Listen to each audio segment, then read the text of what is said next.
siento que desde el momento en que me monté en el avión para llegar a India, noté que el 90% del avión eran hombres. Y yo dije, uy, esto va a ser un reto. Y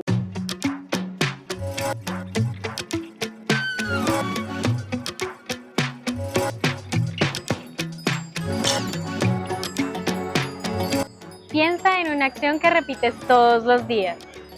Si alguien te pide que la cambies, probablemente no lo vas a hacer, solo por ese único comentario. Citando a Isaac Newton, un cuerpo en movimiento seguirá yendo en la misma dirección a menos que se encuentre con una fuerza mayor o equivalente a la presente. Entonces, ¿qué sucede cuando repetimos acciones violentas de manera reiterada que terminamos internalizando estas violencias? Nos encontramos con Alejandra, Andrea y Mayerly, artistas colombianas en la India. Con ellas conversamos sobre la experiencia de ser mujer en diferentes ámbitos de la vida y cómo el arte ha sido un espacio de resistencia. Si hay algo universal sobre las mujeres, son todos los estereotipos que nos rodean. Porque aunque nuestro interés está buscar la equidad y tratar a todos como seres humanos, A mí el género sí, viene al tema, pero a mí me parece más importante ser humano. O sea, el hecho que tú seas niño, chiquito, abuelo, mayor, menor, no, para mí no me importa. A mí me importa es que tú seas humano y seas gentil, seas respetuoso. los datos muestran que sí hay un sesgo sobre el rol que debería cumplir la mujer. El 60% de las mujeres en Colombia cree que cuando una mujer sigue con el hombre que la golpea es porque le gusta. Y el 50% de las mujeres rurales cree que una buena esposa es la que obedece a su esposo. me decían, no, la niña juega con muñecas, la niña no juega con balones, la niña no juega brusco, la niña no hace deportes de contacto, la niña. De las que tienen que ser sumisas. No me gusta que me opriman y que me digan lo que tengo que hacer. Detesto sentirme mandada y sobre todo así como oprimida. Cuando yo quiero hacer algo y me dicen no, no es por ahí, no me gusta. Pero estos estereotipos no salen de la nada. El profesor Bobby Harro introduce el concepto de ciclo de socialización, en donde cada uno de nuestros roles ha sido inculcado por los grupos a los que pertenecemos, llámese familia, amistades o grupos de trabajo o incluso de la vida social. Nacemos libres de prejuicios y de sesgos, sin ningún cargo de conciencia. Esto hasta que comienza el ciclo de socialización. La primera etapa del ciclo de socialización comienza con nuestro círculo cercano, nuestra familia, nuestros amigos, nuestros cuidadores, quienes nos enseñan sobre mandatos sociales, reglas y expectativas que se esperan de nosotros ante la sociedad. Yo creo pues que eso viene desde la casa. Digamos que mi padre creció rodeado de solamente mujeres y eso conllevó a que las mujeres le dijeran a él o le dieran la creencia de que él no tenía que hacer nada en la casa, sí, porque pues era el hombre y las mujeres tenían que hacer todo. La segunda etapa es la socialización cultural o institucional, en donde lo que aprendes con los grupos a los que perteneces chocan o refuerzan lo aprendido en casa. Religión. La religión también fue un tema de debate en mi casa porque la mujer es la que tiene que mantenerse de esta forma, vestirse de esta forma, digamos el color del cabello incluso implicaba la locura en mi casa. Era como, no, eso solo lo hacen las mujeres que consumen drogas, las mujeres que hacen esto, las mujeres que hacen aquello.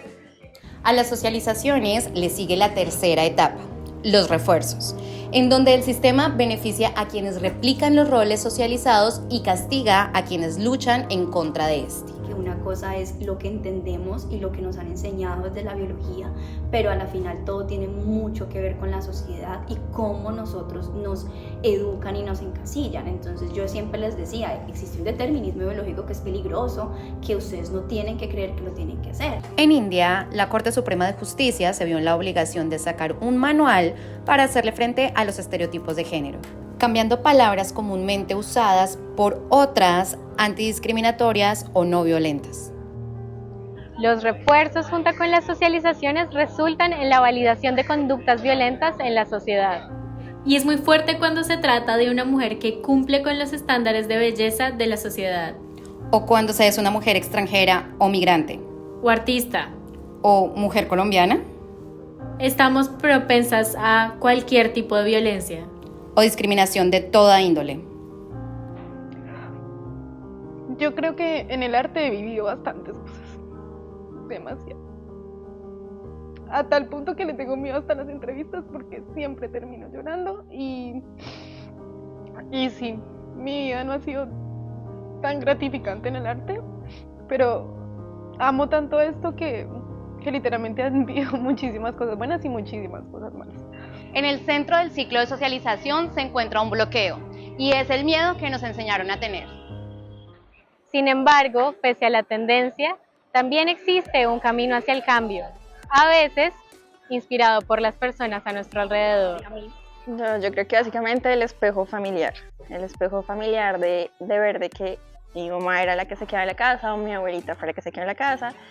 El espejo empezó por mi tía, la hermana de mi padre, que ella fue la primera que salió del molde, es decir, yo me dedico a trabajar, a estudiar y voy saliendo por mi cuenta. Yo dije, por ahí es el camino. Claro que ayuda muchísimo tener un apoyo femenino en este caso, demasiado.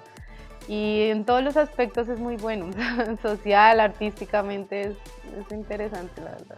Me gusta mucho saber que tengo el apoyo de gente y no estoy sola. Y si es mujer, pues más aún. Sí, yo creo que mi padre ha comenzado a ver como lo que trató de mostrarle, que tenemos el mismo derecho, que nuestra vestimenta no significa que queremos que nos toquen o que nos digan o que nos hagan. Y entonces, ¿de quién es la culpa? Entender el ciclo de socialización nos enseña que no se trata de culpar a quienes estuvieron antes que nosotros. En muchos aspectos, en muchas situaciones, no lo hacen, son agresivos pues por su cultura. Siento que no tienen mucho estudio, no sé si sea así, pero creo que no tienen mucho estudio, entonces para mí son como gente campesina que los obligaron a hacer de tal manera y a reaccionar de tal manera siempre, y eso se vuelve una costumbre y no es culpa de ellos, siento que no es culpa de ellos, siento que es una costumbre dada desde que naces. Se trata de hacer conciencia sobre nuestra historia personal y de procurar, con las herramientas que tenemos y las personas que nos acompañan, encontrar una salida al ciclo de socialización. Porque el arte normalmente lo escucha todo el mundo, o la gente que normalmente está cerrada en ciertos debates, con el arte está mucho más abierta. Incluso uno le puede dar el mensaje a la persona que dice no, como que de este tema no hablamos, de política no hablamos, no sé qué, pero con el arte tú se lo puedes decir de otra manera. Siento que el arte combina tantas cosas, siento que ha sido el camino para seguirme rompiendo el molde y seguir diciendo no a muchas cosas, y no tengo que debatírtelo en palabras, sino bajo otros formatos completamente diferentes. Creo que para mí eso lo es todo. Y a mí el arte me salvó a mí misma, literal.